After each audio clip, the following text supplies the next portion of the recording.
आखिर कहाँ कहाँ जाता है व्यक्ति का पाप।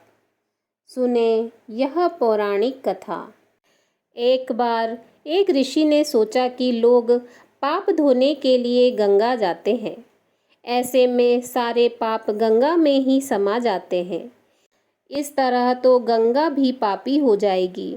उस ऋषि ने यह जानने के लिए आखिर पाप जाता कहाँ है, तपस्या की।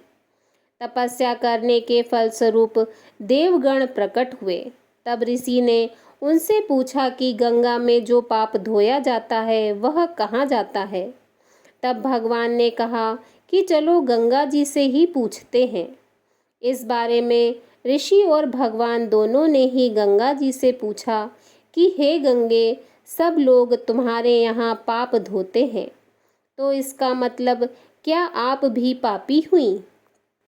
तब गंगा जी ने कहा कि मैं कैसे पापी हो गई।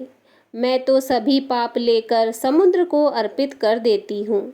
इसके बाद ऋषि और भगवान समुद्र के पास गए और उनसे पूछा कि हे सागर, गंगा सभी पाप आपको अर्पित कर देती हैं, तो क्या आप पापी हो गए? तब समुद्र ने कहा कि वो पापी कैसे हुआ। वो सभी पाप को भाप बनाकर बादल बना देता है। अब ऋषि और भगवान दोनों ही बादल के पास गए।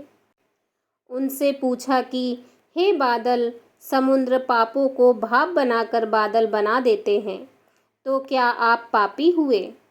बादलों ने कहा, मैं कैसे पापी हुआ। मैं तो सभी पाप को वापस पानी बना देता हूँ और धरती पर गिरा देता हूँ।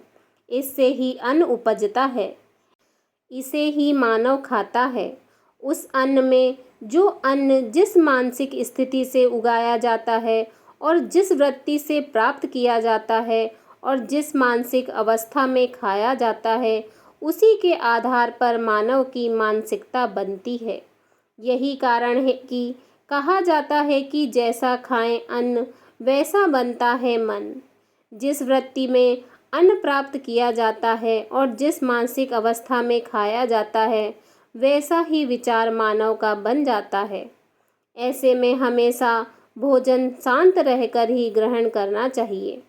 अन्न जिस धन से खरीदा जाए, वह धन भी श्रम का होना चाहिए।